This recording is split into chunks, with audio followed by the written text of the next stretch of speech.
Assalamu alaikum dear students. In the previous class we have actually completed the exercise, that's exercise first regarding this three-dimensional geometry, and in that exercise we have actually used the concepts that's direction ratios of a line and direction cosines of a line, or direction ratios of a vector and direction cosines of a vector. How to evaluate direction cosines of a line or a vector using its direction ratios, that we have discussed in the previous class. That's exercise first of three-dimensional geometry. Now we are on an important concept regarding this three-dimensional geometry, and that's straight line in space. Space में हमारे पास straight line जो होगी, उस straight line की equation क्या होती है different forms में. Now we are going to discuss that. So first we are going to discuss the equation of a line passing through a given point and parallel to a given vector. उस line की equation जो space में तो लाई कर रही है, लेकिन एक फिक्स्ड पॉइंट में से पास हो रही है और एक गिवन वेक्टर इस पे पैरेलल है. एक गिवन वेक्टर इसको पैरेलल है इस लाइन, गिवन लाइन को. तो हमें इस लाइन की चाहिए इक्वेशन. तो इसकी इक्वेशन क्या होगी, both in vector form as well as in Cartesian form. तो इस लाइन की इक्वेशन क्या होगी in vector and in Cartesian form. जो लाइन एक्चुअली स्पेस में लाई कर रही है और ये लाइन पास हो रही है एक पॉइंट में से और पैरेलल टू एक वेक्टर है. तो since this line is passing through a given point, through a single point, that is why this equation of line is also known as one point form of equation of line.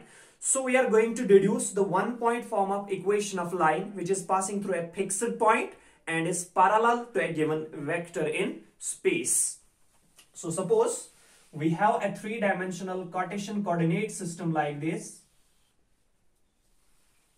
This our positive x-axis OX, our positive y-axis OY, and this our positive z-axis OZ. And in the space, in this three-dimensional Cartesian coordinate system, we have a given line, and it is given that this line is passing through a point, and let that point be point A.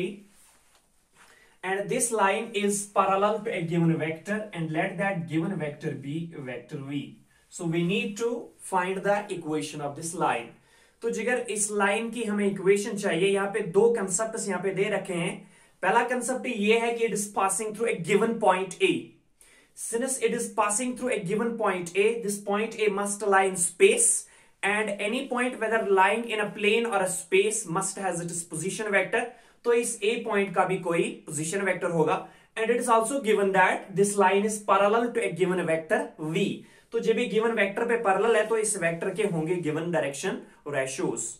तो सबसे पहले हम इस line की vector equation deduce करेंगे. इसकी vector equation क्या होगी, तो since this line is passing through a point A, it must has its position vector, and let that position vector be denoted by small A vector. तो सबसे पहले यहां पे मेंशन कर देंगे, let us consider a line, let us consider a line passing through a point. Let us consider a line passing through a point. Suppose ये एक point में से पास हो रही है, उसका नाम A है, तो इसका पोजीशन वेक्टर होगा with position vector, and suppose इसका पोजीशन वेक्टर जो होगा that we have denoted by this vector A. एंड इस और ये इस पे जो है ये लाइन जो है that is parallel to a given vector and is parallel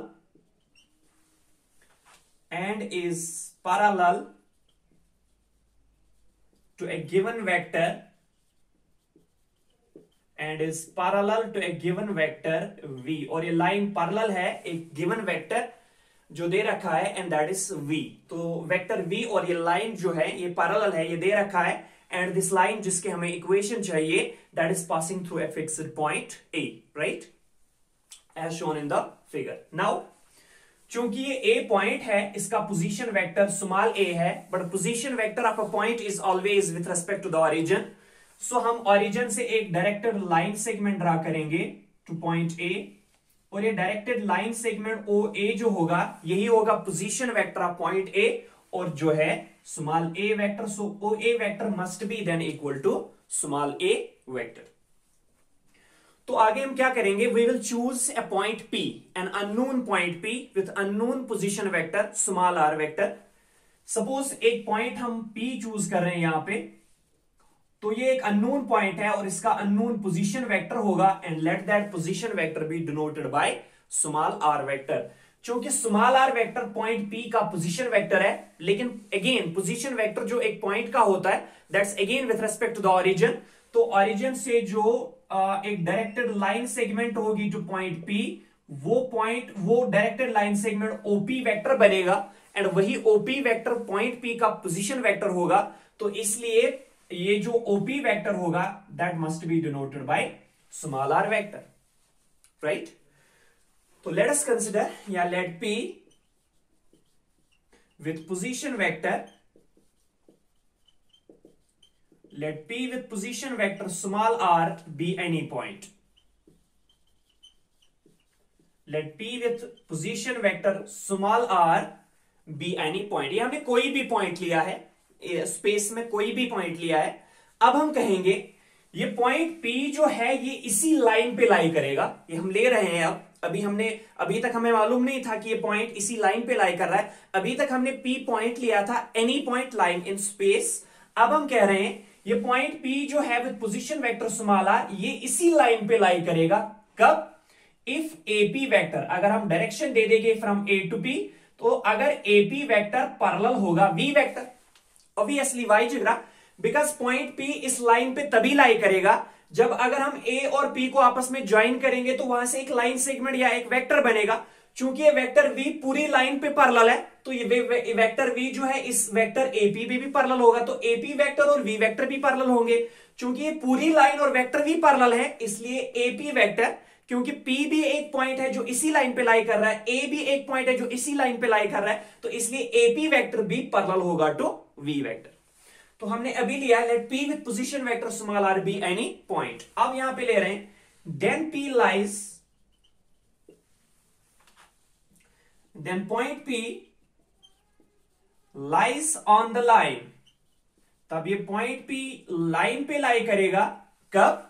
if and only if, yes, AP vector is, अगर AP वेक्टर होगा is parallel to,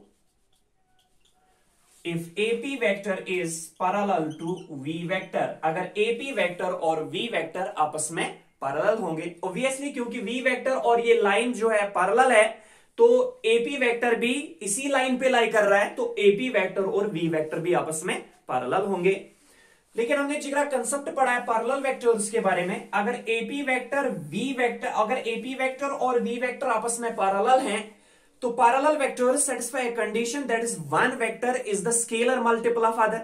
Parallel vectors are collinear vectors, satisfy a special condition, and the special condition is that one vector must be the scalar multiple of other vector. So AP vector must be scalar multiple of V vector. So therefore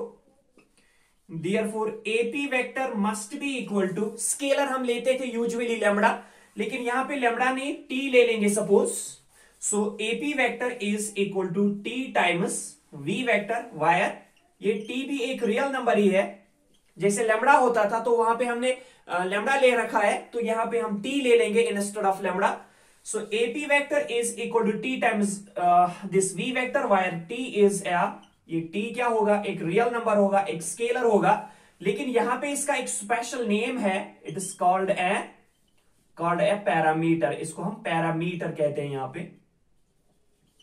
So in the equation of a straight line passing through a given point and parallel to a given vector, the scalar lies, instead of lambda we have taken that T, लेकिन scalar का यहाँ पे एक special नाम है, एक special name है यहाँ पे, इसे हम कहते हैं parameter. So where AP vector and V vector are parallel, so AP is equal to T times V vector, where T is a scalar, T is a real number, but in that special case it is called a parameter.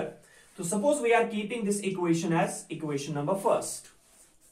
Right now from figure it is clear that इस figure में से एक triangle बन रहा है और हर किसी side की अपनी अपनी डायरेक्शन है, तो यहां पे ट्रायंगल लॉ जो है अप्लाई हो सकता है। देखते हैं अप्लाई होगा कि नहीं होगा। So OA vector and AP vector are two vectors represented by two sides of a triangle taken in same order. then their sum or resultant must be represented by the third side of triangle taken in opposite order. So that is why OA vector plus AP vector must be equal to OP vector, right? Because by triangle law. Now from figure we have, figure में से हमें हमारे पास क्या आ रहा है कि OA vector plus AP vector must be equal to OP vector. Why? Because by triangle law of addition of vectors, there satisfies in that triangle, there satisfies a law, that is OA vector plus AP vector must be equal to OP vector. So implies AP vector को हम LHS में ही रख लेते हैं. ये OA vector यहाँ पे plus है तो उस साइड में माइनस बनेगा. So AP vector must be equal to OP vector minus OA vector, which further implies that AP vector is then equal to OP vector. OP vector किसके बराबर है? OP vector is actually the position vector of point P, and that is small r vector. So that is small r vector minus OA vector. OA vector is the position vector of point A, and that is small a vector. So AP vector is equal to small r vector minus small a vector. Implies, तो put the value of this AP vector in equation first. AP vector का value यहां पे substitute कर लेंगे. So therefore from equation first we have, तो equation first में से हमें क्या मिलेगा? Yes, AP vector, put the value of AP vector, that is R vector minus A vector is equal to T times V vector. So T times V vector, right? Because we have put the value of AP vector. So implies this can be further written as R vector is equal to, ये यहाँ पे minus A vector है तो RHS में ले लो, plus A vector बनेगा. So plus A vector plus T times V vector. So R vector is equal to A vector plus T times V vector. हमें एक इक्वेशन मिल रही है इन टर्म्स ऑफ वेक्टर्स. तो यही equation जो है बनेगी equation of the line which is passing through a given point and is parallel to a given vector but in vector form. So this is called the vector form of equation of line. This is known as vector form of equation of line.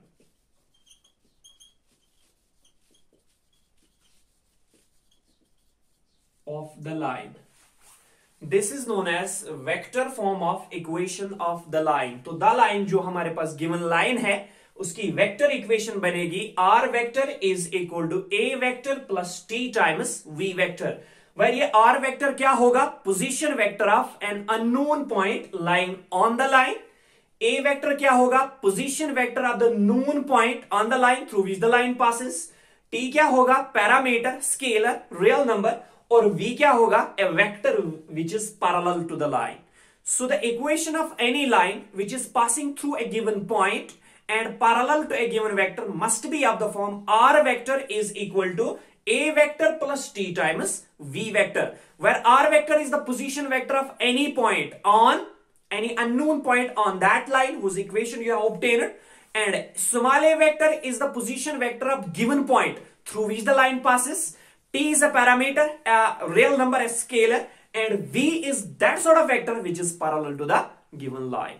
So in that way, we have calculated, we have computed, we have deduced the equation R vector is equal to A vector plus T times V vector, right? Now we will keep this equation as, we will denote that by capital A. So this capital A is an equation which represents the equation of a line passing through a given point and parallel to a given vector but in vector form. Now next we are going to discuss the Cartesian equation of the same line. अभी हमने इस line की, given line की जो है vector equation निकाली है. Vector equation इसकी क्या आएगी? R vector is equal to A plus T times V. अब हम इसी इक्वेशन को ट्रांसफॉर्म करेंगे into Cartesian form. Cartesian form means वहां पे पोजीशन वेक्टर्स नहीं बल्कि होंगे कोऑर्डिनेट्स. नोन पॉइंट की भी कोऑर्डिनेट्स ले लेंगे, अननोन पॉइंट की भी कोऑर्डिनेट्स ले लेंगे, और गिवन वेक्टर जो होगा उसके भी ले लेंगे direction ratios. So now we are going to deduce the Cartesian equation of the same line. So here lies the Cartesian form. Cartesian form of equation of line. As the name suggests, Cartesian form. So in this form we will deal with the coordinates of the points. तो जिगर A is a given point. When A is a given point, जब ये given है तो इसके given coordinates होंगे, और suppose इसके given coordinates हैं A of x1, y1, z1. चूंकि ये given point है तो इसके given coordinates होंगे, and let that given coordinates be x1, y1, z1. चूंकि पॉइंट P है एक अननोन पॉइंट है, no doubt it is an unknown point, लेकिन इसके भी कोऑर्डिनेट्स होंगे unknown coordinates, and let that unknown coordinates be x y z. वो हमें नहीं पता कि इसके कोऑर्डिनेट्स क्या होंगे, and let that be x y z. तो गिवन वेक्टर जो है ये भी गिवन है, तो इसके गिवन डायरेक्शन रेशो हो सकते हैं. तो सपोज इसके डायरेक्शन रेशो हैं, इस वेक्टर के डायरेक्शन रेशो हैं ordered three tuple of a b C, right? As we are talking about the Cartesian form, so we must have the coordinates, we must have the scalar components. Means A is a point, it has its given position vector as small a, but we are dealing with the Cartesian form. So Cartesian form में इसके given coordinates होंगे, and let that given coordinates be x1, y1, z1. Point P चूंकि एक unknown point है, लेकिन इसके भी unknown coordinates होंगे, and let that coordinates be x, y, z. और गिवन वेक्टर जो होगा ये अपने स्केलर कंपोनेंट्स में मेंशन होगा, तो डेफिनेटली जब इसके स्केलर कंपोनेंट्स होंगे तो इसके डायरेक्शन रेशियो होंगे, and let that direction ratios be ordered three tuple of a b and c. तो यहां पे कार्टेशियन फॉर्म में ये चीज हम यहां पे मेंशन कर देंगे. Let the point A be suppose ये पॉइंट ए होगा A of x1, y1, z1 and ordered three tuple of A, B, C be the direction ratios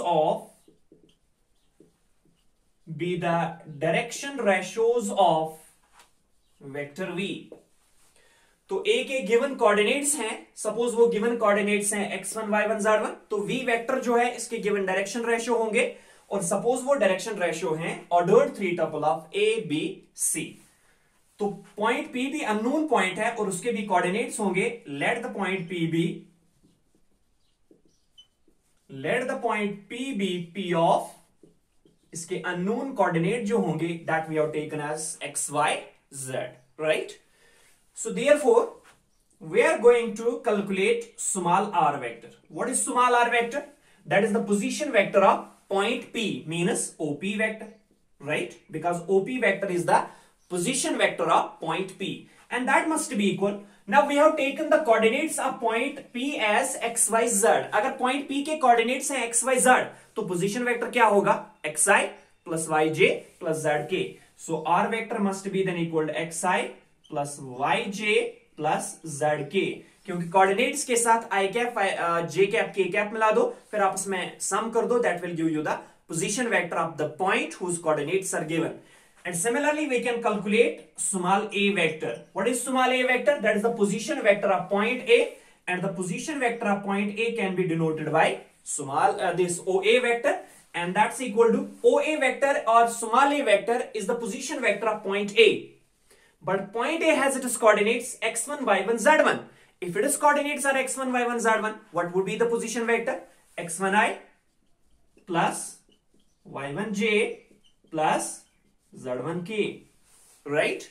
And in the similar fashion, we can calculate vector v. Vector v के direction ratio हैं a b c, ordered three tuple of a b c. लेकिन डायरेक्शन रेशियो क्या होते हैं? Scalar component. तो जब इसके scalar component a b c हैं, तो वेक्टर क्या होगा? ai plus bj plus ck, right? तो मिला स्मॉल r वेक्टर, मिला small a vector and v vector as well. Now we are going to substitute the value of small r vector, small a vector and small v vector in equation A. On substituting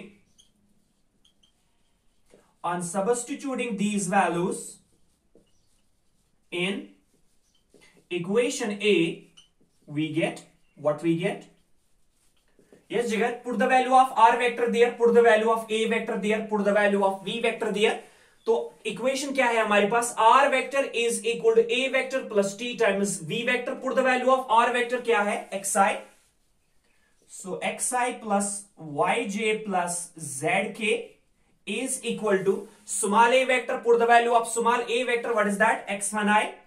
So x1i plus y1j plus z1k plus t times v vector. Put the value of v vector. That's ai. So ai plus bj plus ck.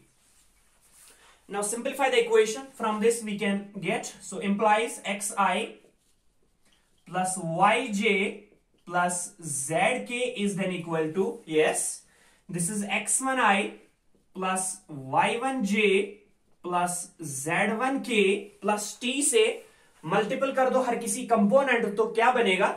a into ti, so plus ati, t into bj, so that is plus btj plus t into ck, that is ctk, right? So xi plus yj plus zk must be equal to x1i plus y1j plus z1k plus ati plus btj plus ctk.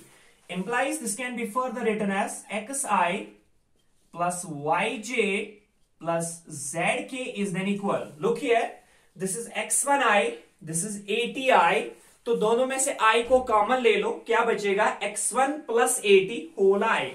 So that is x1 plus at into i, right? Plus, yes जिगरा, y1j btj, तो y1 plus bt whole j. So y1 plus bt whole j plus z1k ctk, तो क्या बनेगा? z1 plus ct whole k, right?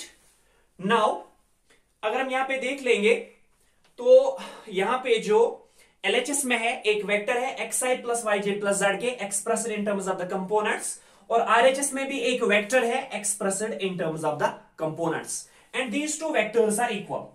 When two vectors are equal, their corresponding components must be equal. Scalar components, तो पहला scalar component पहले scalar component के बराबर, दूसरा दूसरे के बराबर, और तीसरा स्केलर कंपोनेंट तीसरे स्केलर कंपोनेंट के बराबर होगा. तो यहां पे मेंशन कर देंगे on equating, because two vectors are equal so their corresponding components must be equal. So on equating the corresponding components we get, on equating the corresponding components, on equating the corresponding components, on equating the corresponding components we get, corresponding components को equate कर दो तो क्या मिलेगा? x must be equal to x1 plus at. So x is equal to x1 plus at, yes.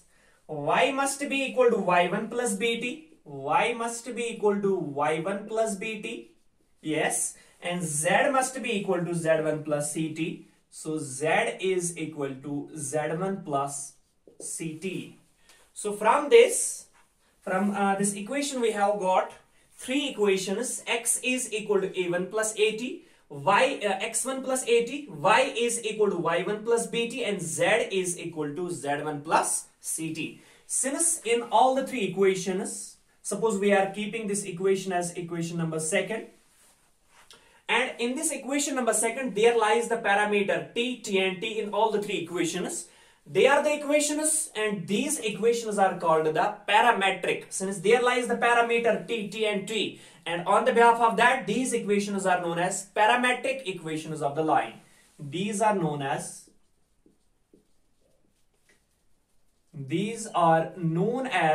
parametric equations of the line.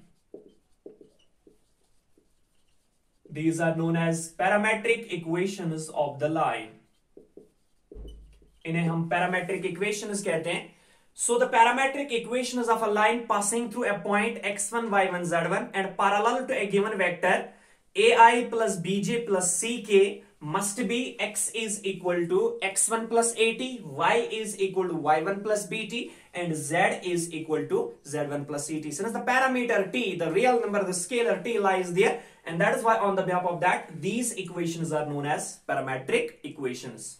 The point A which is given there, जो point दे रखा है जिसमें से ये लाइन पास हो रही है, उसको हम यहाँ पे बेस पॉइंट कहते हैं, क्योंकि वही एक्चुअली एक रेफरेंस पॉइंट होता है.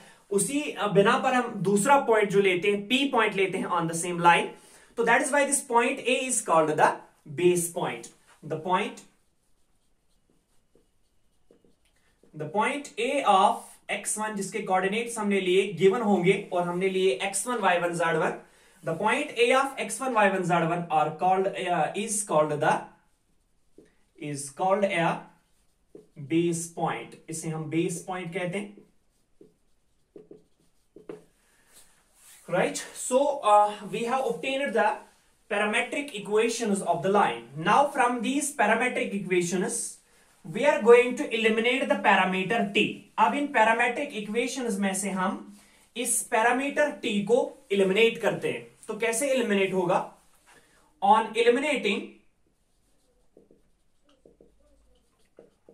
eliminating the parameter t, on eliminating the parameter t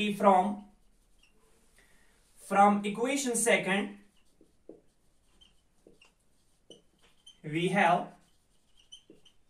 equation second में जो ये parameter t, t and t है, इसको यहां पे एलिमिनेट कर लेंगे. कैसे एलिमिनेट होगा? Look here, we have x is x, ये यहां पे प्लस x1 है तो इस साइड में माइनस x1 बनेगा. So x minus x1 is equal to वहां पे रहेगा at. Yes, y minus y1, so y minus y1 must be equal to bt and z minus z1 must be equal to ct. Is that clear? Implies this can be further written as x minus x1. ये a जो यहाँ पे multiple है तो इस side में divide होगा. So x minus x1 by a is equal to t. Yes. यहां पे भी b डिवाइड कर दो इस साइड में तो क्या बनेगा? y minus y1 divided by b is equal to t. तो यहां पे क्या आएगा? सिमिलर फैशन में z minus z1 divided by c is equal to t. Right, now eliminate the parameter. So implies from here we will get, since RHS's t, t and t are same, so LHS's must be same. Means x minus x1 divided by a, x minus x1 divided by a must be equal to y minus y1 divided by b. So y minus y1 divided by b must be equal to, yes, z minus z1 divided by c must be equal to z minus z1 divided by c. So from that we have calculated the equation of the line, and that should be in the form of x minus x1 by a equal to y minus y1 by b equal to z minus z1 divided by c. This is the required equation of the line in Cartesian form. चूंकि इसमें vectors नहीं है, coordinates हैं x y z, x1 y1 z1 और direction ratio है a b c. So that is why this would be the required Cartesian equation of the line. This is the required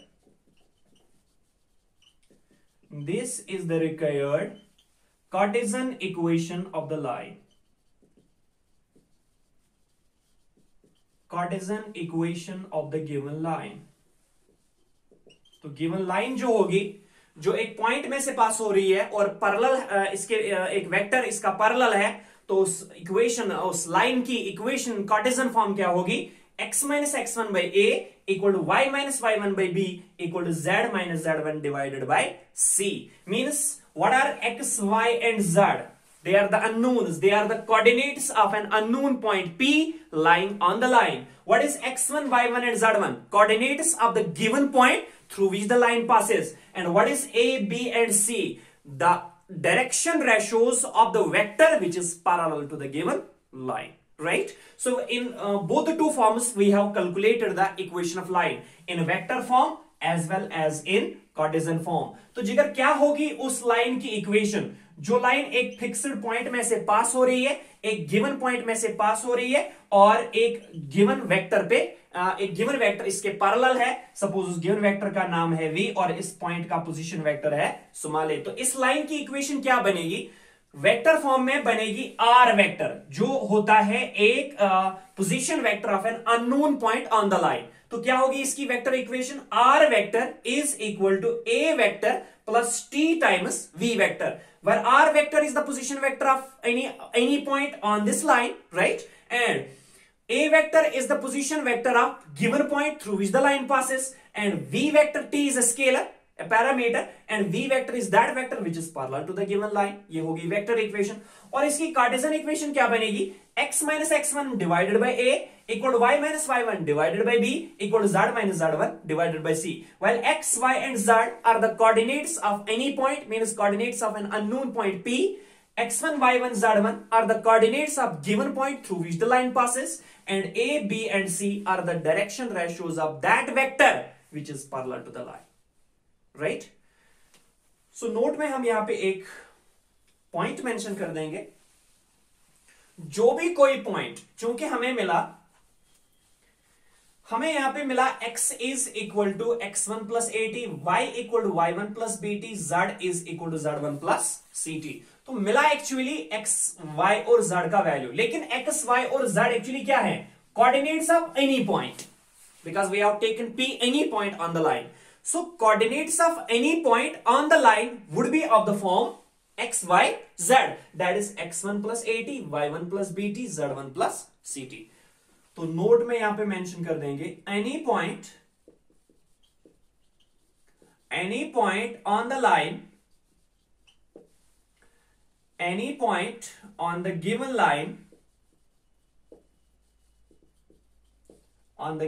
line, is of the form. किस form में ये point होगा? Yes, इसका x coordinate बनेगा x1 plus at, y coordinate बनेगा y1 plus bt और z coordinate बनेगा z1 plus ct. Thus we have obtained any point on the line in terms of coordinates of given point and in terms of position vectors, in terms of direction ratios of the given vector.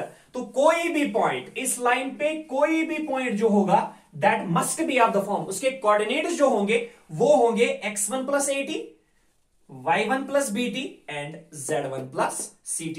इस line की equation vector form में आएगी. r vector is equal a vector plus t times v vector. और इस line की equation आएगी in Cartesian form x minus x1 by a, y minus y1 by b, z minus z1 divided by c. तो जिगरा, this is actually the required Cartesian equation of the line. लेकिन इस Cartesian equation का एक और नाम भी है. This is also called the symmetrical form of equation of line. It is also known as symmetrical form. The Cartesian equation of a line passing through a point and parallel to a given vector is also known as symmetrical form of equation of line. तो ये था concept, ये था article. Equation of a line passing through a point and parallel to a given vector. उस line की equation क्या होती है? जो एक पॉइंट में से पास होती है और एक गिवन वेक्टर इसके पैरेलल होता है, तो उस समय उस लाइन की इक्वेशन क्या होती है? And that equation we have deduced both in vector form as well as in Cartesian form. Now next we should have this equation of line passing through two given points. अब अगर ये line, अभी बात कर रहे थे, अगर ये एक गिवन पॉइंट में से पास हो रही है और एक गिवन वेक्टर इससे पैरेलल है, तो नेक्स्ट हम बात करेंगे अगर ये लाइन पास हो रही है दो गिवन पॉइंट्स में से, तब इसकी वेक्टर इक्वेशन क्या बनेगी और तब इसकी कार्टेशियन इक्वेशन क्या बनेगी. लेकिन वो हम अगले क्लास में देख लेंगे.